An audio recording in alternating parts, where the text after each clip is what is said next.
우리가 아는 만큼만 휘둘렀겠냐 이거죠. 네. 저는 훨씬 더 많은 일들이 있었을 것이다. 장시호 씨가 어제 이런 이야기도 해서 눈에 좀 띄었는데요. 이모가 항상 서로 개인 생활까지 다 알고 있어서 대통령이 나에게 약점을 잡혔다고 말했고 VIP가 나를 어려워한다 이런 주장을 했다고 합니다. 최순실 씨가 그렇게 생각하고 실제 권력도 휘두른 정황이 굉장히 많고 그런 정도의 권력 중독이었다면 저질렀던 일들 밝혀지지 않는 것들이 많았을 것 같다. 아직도 많을 것 같다. 그 과정에서 얻어낸 이권이나 그 이권으로 얻은 이익, 실질적인 이익이 또 해외로 빠져나간 그런 은닉 자산들 굉장히 많을 것 같다. 꼭 다시 찾아야 된다 이건. 다시 한번 다짐했습니다. 이런 식으로는 절대 성공할 수 없다는 사례를 꼭 남겨야지 되지 않겠나. 자, 그래서 저희가 오늘 이번 주 오늘부터 다시 은닉 재산 추적 프로그램을 시작합니다. 자, 다음 순요. 네, 어제 박근혜 전 대통령이 검찰에서 한 이야기도 잠깐 뉴스에 나왔었는데요. 최순실 씨와의 관계는 완전 소설이고 자기도 관련 뉴스 보고 놀라움의 연속이었다. 이런 이야기를 했다고 합니다. 게다가 정유현에 대해서는 이름 자체가 머릿속에 있지도 않다라고도 부인했다고 합니다. 박근혜 전 대통령이. 예. 네. 하지만 정유라 씨는 지난번에 들어와서 크리스마스 때도 통화했고 1월 1일에도 통화했었다고 밝힌 바가 있습니다. 누군지 모르고 통화했나 보죠. 이름 자체가 머리에 없다는 거 보니까. 모든 걸 다 부인하니까요. 언론을 통해서 알려졌다고 하지만 사실 검찰에서 얘기를 했겠죠. 당연히 그랬겠죠. 네, 당연히 흘렸겠죠. 구체적으로는 정유라가 확인을 해준 바에 따르면 크리스마스 이브하고 1월경에 최순실 씨가 전화를 걸어서 박 전 대통령과 통화를 했고 안부 인사 같은 것을 나눴다. 근데 생각해 보시면 12월 9일 날 국회에서 탄핵소추안이 의결이 됐기 때문에 청와대에서 대외 활동을 못하고 있는 상태에서 최순실과는 계속해서 연락을 주고받았다는 것 정도는 또 새로운 게 나온 거예요. 네. 근데 어쨌든 최순실 정유라 씨는 이름을 바꾼지도 몰랐고 초등학교 본 적도 없고 관계도 없다고 했는데 안부 전화를 사실 미안했겠죠. 몇 차례. 자기 때문에 탄핵까지 돼가지고 청와대에 있으니까 미안했겠죠. 그러니까 그랬을 수도 있고요. 그때만 특정됐지만 그 이전에 통화하지 않았다는 법이 어디 있습니까? 없죠. 그거는 있기 때문에 그래서 이제 검찰에서는 이거는 정유라도 분명히 뭔가 그 자금 관리에 관여를 했다라는 증거다라고 소극적으로라도 했는데 일단 법원에서는 그렇게 보진 않았고 정유라가 안부 전화였다는 쪽에 더 무게를 뒀기 때문에. 근데 통화 내용도 모르면서. 그건 알 수가 없는 거지. 알 수가 없으니까. 그리고 이제 예를 들어서 그 뇌물로 판단한 돈.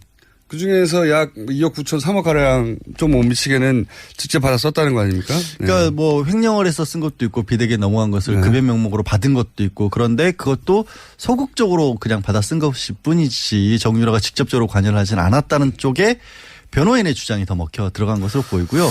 지금 독일 검찰 같은 경우는 최순실이 지금 10수년 전부터 독일에다가 돈 세탁했을 가능성을 좀 높게 사고 있는 거잖아요. 박근혜가 그러니까 저는 이렇게 봐요. 박근혜가 어느 시점에서 사라지는 시기가 있었어요. 그게 독일 유학이었어요. 이제 그 혹자들은 그 시간이 박근혜 출산 시기라고 보는. 근데 그때 박근혜가 갔을 때 아마 최순실도 따라갔을 걸로 생각. 그러니까 한번 그렇게 유학 같은 걸 하게 되면 어느 시점에 가는 그게 사람이 그런 심리가 있다. 외국 같은 경우나 지방도 마찬가지인데요. 모르는 데를 한번 가게 되면 거기가 찾아가게 되는 일종의 제2의 고향 같은 곳이 됩니다. 그런 측면이 분명히 있는 거고. 그래서 지금 최순실이 10몇 년, 20몇 년 전부터 독일에다가 정착하려고 했던 부분. 거기서 돈 세탁 엄청 하고. 거기에 이제 특혜 지원 같은 걸 해주고 그러면서 독일은 삼성까지 수사하겠다라고 지금 나서고 있는 상태인 거고 공식적으로 특검 같은 데서 독일 정부에다가 우리 쪽으로 송환해 주세요라고 어떤 공식 요청을 하게 되면 금방 넘어오겠죠. 네. 따라서 당시 독일 그러니까 박근혜 유학 시절에 박근혜가 독일의 민간 의료원을 이용해갖고 출산을 했다고 하면 그 당시에 출산 기록도 찾아낼 수 있지 않을까라는 우리나라처럼 이렇게 막 의료계가 없어지는 나라가 아닐 테니까 독일은 그런 유의 어떤 가능성도 생각을 해볼 수 있을 것 같아요. 그때도 가명으로 했겠죠. 아하 그때도 길라임을 몰랐구나 그때는. 뭐 다른 이름이었겠지. 최진실 뭐 이런 식의. 갖다 대도 우울하다. 에이 졸피뎀. 어쨌건 잠깐 쉬었다 가는 의미에서 박근혜 씨가 이세가 있다는 이야기는 우리들 입에서 나오는 게 아니잖아요. 김종필로부터 시작해서 등등의 여러 가지 그쪽 정권의 핵심에 있었던 사람들이 증언에 의해서 나오고 있는데 지금이라도 그걸 밝히는 건 나쁘지 않다고 보거든요. 난 정치를 하기 위해서 이렇게 됐는데 이렇게 해서 이해를 갖고 있었다. 근데 이게 밝히기에는 인간적인 동정심도 생길 수 있겠지만 반대로 말하면 누구 새끼인데 그러면 이제 우리 예측대로 최태민의 아이다 이렇게 되면은 굉장히 좀 혼란스럽고 어려워지겠죠. 근데 국민들이 그렇게 믿고 있잖아요. 어떤 그 현실로 나타난 괴리감과 믿고 있는 어떤 사실 사이에 우리가 박근혜 사생활을 알아야 될 권리가 있는 건 아닐까요? 대통령인데. 근데 박근혜가 말 그대로 자연인의 입장에서 있다가 정치인으로서 이렇게 사라져 간다 그러면 모르겠는데 일단 대통령이라고 하는 위치에 올랐고 그 업무를 수행을 하던 과정 중에 과거에 자기 과거사하고 엮여져 있는 개인사하고 엮여져 있는 일 때문에 국정을 농단하고 사익을 취하는데 적극 협조했다. 이거는 중대한 반역행위예요. 청취자들이 예. 가장 궁금한 것 중에 하나가 출생. 그렇죠. 근데 제가 이 자리에서 말씀드릴 수 있는 새로운 팩트는 예. 정윤회 최순실의 결혼이 95년이 아니라 92년이었다는 사실을 이번에 독일에서 확인을 한 겁니다. 왜냐하면은 잠깐만요. 95년이 아니라 92년. 예, 92년 이거 다른 겨울에 방송에서 얘기했어요, 안 했어요? 처음입니다. 왜냐하면 제가 하루 전에 독일 갔다 와서 이거 예. 오늘 이 이야기를 제가 처음 하는 건데요. 92년 겨울 강남의 모 호텔에서 야, 이건 충격적인 얘기인데요. 최태민, 임선희 예. 그리고 최순실 그 3남매 직계 가족 약 20여 명이만 참석한 식 아닌 결혼식. 그러니까 가족들만 조촐하게 가족들만 모여서 했는데 예. 현수막을 붙였어요. 현수막을. 현수막. 결혼식에는 현수막을 붙이지 않잖아요. 애들 예. 돌잔치도 아니고. 현수막을 붙인 결혼식 봤습니까? 봉두사님하고 형수님하고 결혼할 때 현수막 붙이고 했어요? 현수막은 안 붙이죠, 결혼식 때. 우리는 안 붙이고 팬카페에서 붙이죠. 근데 현수막을 결혼식장에서 붙이고 가족들만의 아주 폐쇄적이고 초촐하게 한 그 결혼식에 참석한 독일 교포 한 분의 정언이었어요. 그리고 그 한 분한테 92년 결혼했다라고 하는 게 그 한 분한테 최순실 씨가 이렇게 부탁합니다. 네, 우리 아버지 최태민은 정윤회가 재미 사업가 또 독일에서 또 회사를 가지고 있는 사업가로 알고 있으니까 보안 요원이었다 이런 이야기를 절대로 해서는 안 된다. 아하. 정윤회를 사업가 외국에 사업하는 사람으로 내 아버지 최태민에게 그렇게 꼭 이야기를 해줘라. 그렇게 최순실이가 이분에게 부탁을 합니다. 예. 그리고 그 결혼식을 참석했던 그분이 예. 공개를 해도 될 것 같아요. 나이가 많으실 텐데요. 그럼 92년도 70살 정도 됐고요. 예. 정윤회 최순실 예. 최초로 92년도에 독일의 회사를 만들지 않습니까? 유벨이라는 그 회사에 같이 공동대표로 등장하는 유준호 씨예요. 이분의 기억이 틀렸을 수가 없죠. 왜냐하면은 그 유벨을 설립한 그해 겨울이었으니까 유벨은 92년도 설립됐으니까 그렇죠. 그해 겨울 92년 겨울에 정윤회 최순실이가 결혼을 한 것이죠. 아니 이분이 이렇게 증언하고 이런 거에 대한 증거들은 다 있을 거 아니에요. 그분 기억을 더듬은 거니까.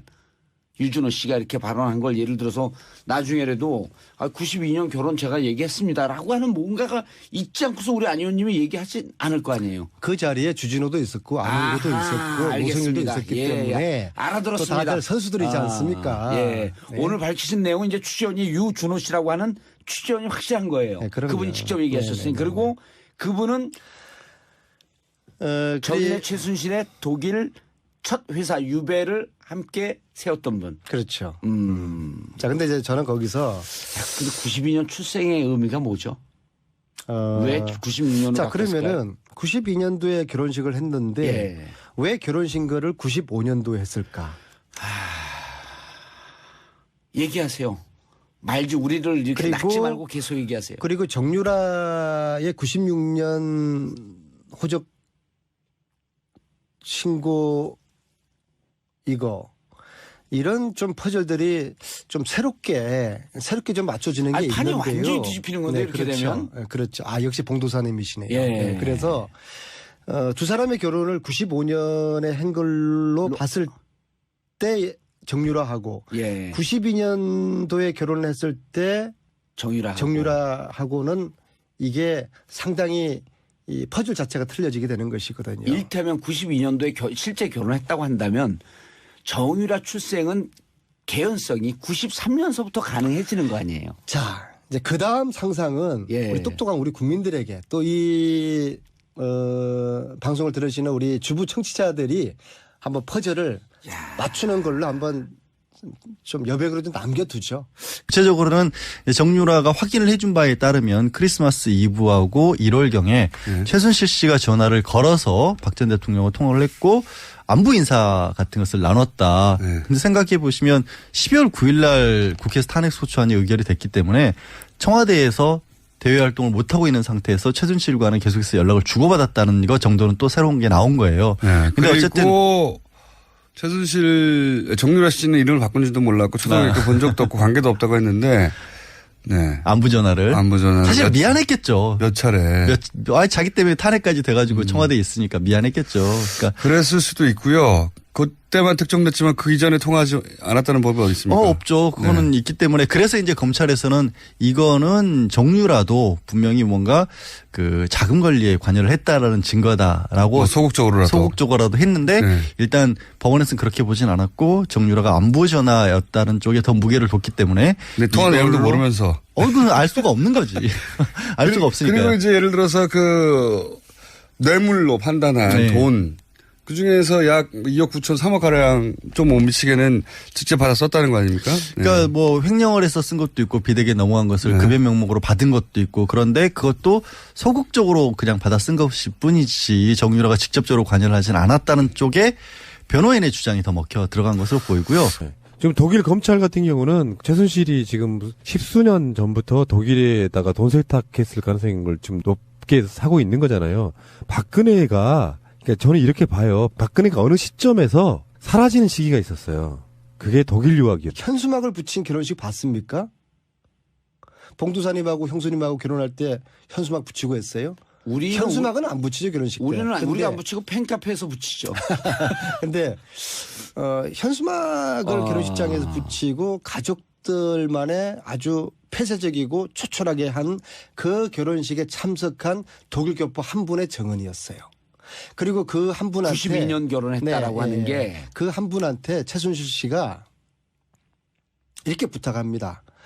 우리 아버지 최태민은 정윤회가 재미 사업가 또 독일에서 또 회사를 가지고 있는 사업가로 알고 있으니까 보안 요원이었다 이런 이야기를 절대로 해서는 안 된다.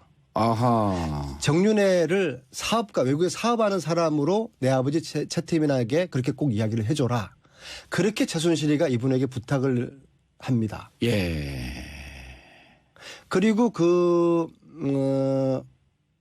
결혼식을 참석했던 그분이 공개를 해도 될 것 같아요. 나이가 많으실 텐데요. 그럼 92년도 70살 정도 됐고요. 예. 정윤회 최순실. 예. 최초로 92년도에 독일의 회사를 만들지 않습니까? 유벨이라는 그 회사에 같이 공동대표로 등장하는 유준호 씨예요. 이분의 기억이 틀려설 수가 없죠. 왜냐하면은 그 유벨을 설립한 그해 겨울이었으니까 유벨은 92년도 설립됐으니까 그렇죠. 그해 겨울 92년 겨울에 정윤회 최순실이가 결혼을 한 것이죠. 아니 이분이 이렇게 증언하고 이런 거에 대한 증거들은 다 있을 거 아니에요. 그분 기억을 더듬었어요. 근데 그 혹자들은 그 시간이 박근혜 출산 시기라고 보는. 근데 그때 박근혜가 갔을 때 아마 최순실도 따라갔을 걸로 생각합니다. 그러니까 한번 그렇게 유학 같은 걸 하게 되면 어느 시점에 가는 그게 사람이 그런 심리가 있다. 외국 같은 경우나 지방도 마찬가지인데요. 모르는 데를 한번 가게 되면 거기가 찾아가게 되는 일종의 제2의 고향 같은 곳이 됩니다. 그런 측면이 분명히 있는 거고. 그래서 지금 최순실이 10몇 년, 20몇 년 전부터 독일에다가 정착하려고 했던 부분. 거기서 돈 세탁 엄청 하고. 거기에 이제 특혜 지원 같은 걸 해주고 그러면서 독일은 삼성까지 수사하겠다라고 지금 나서고 있는 상태인 거고 공식적으로 특검 같은 데서 독일 정부에다가 우리 쪽으로 송환해 주세요라고 어떤 공식 요청을 하게 되면 금방 넘어오겠죠. 네. 따라서 당시 독일 그러니까 박근혜 유학 시절에 박근혜가 독일의 민간 의료원을 이용해갖고 출산을 했다고 하면 그 당시에 출산 기록도 찾아낼 수 있지 않을까라는 우리나라처럼 이렇게 막 의료계획이 없어지는 나라가 아닐 테니까 독일은 그런 유의 어떤 가능성도 생각을 해볼 수 있을 것 같아요. 그때도 가명으로 했겠죠. 아하 그때도 길라임을 몰랐구나 그때는. 뭐 다른 이름이었겠지. 최진실 뭐 이런 식의. 갖다 대도 아이씨, 우울하다. 에이 졸피뎀. 어쨌건 잠깐 쉬었다 가는 의미에서 박근혜 씨가 이세가 있다는 이야기는 우리들 입에서 나오는 게 아니잖아요. 김종필로부터 시작해서 등등의 여러 가지 그쪽 정권의 핵심에 있었던 사람들의 증언에 의해서 나오고 있는데 지금이라도 그걸 밝히는 건 나쁘지 않다고 보거든요. 난 정치를 하기 위해서 이렇게 됐는데 이렇게 해서 얘를 갖고 있었다. 근데 이게 밝히기에는 인간적인 동정심도 생길 수 있겠지만 반대로 말하면 누구 새끼인데 그러면 이제 우리 예측대로 최태민의 아이다 이렇게 되면은 굉장히 좀 혼란스럽고 어려워지겠죠. 근데 국민들이 그렇게 믿고 있잖아요. 어떤 그 현실로 나타난 괴리감과 믿고 있는 어떤 사실 사이에 우리가 박근혜 사생활을 알아야 될 권리가 있는 건 아닐까요? 대통령인데. 근데 박근혜가 말 그대로 자연인의 입장에서 있다가 정치인으로서 이렇게 사라져 간다 그러면 모르겠는데 일단 대통령이라고 하는 위치에 올랐고 그 업무를 수행을 하던 과정 중에 과거에 자기 과거사하고 엮여져 있는 개인사하고 엮여져 있는 일 때문에 국정을 농단하고 사익을 취하는데 적극 협조했다. 이거는 중대한 반역행위예요. 청취자들이 예. 가장 궁금한 것 중에 하나가 출생. 그렇죠. 근데 제가 이 자리에서 말씀드릴 수 있는 새로운 팩트는 예.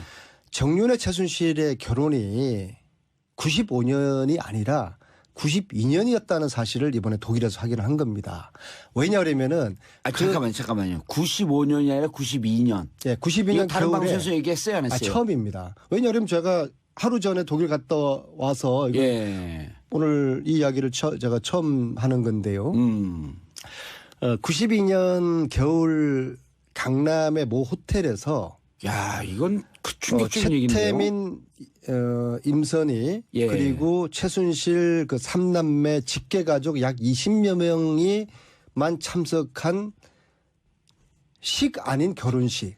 그러니까 가족들만 조촐하게 가족들만 모여서 했는데 예. 현수막을 붙였어요. 현수막을. 결혼식에는 현수막을 붙이지 않잖아요. 애들 예. 돌잔치도 아니고.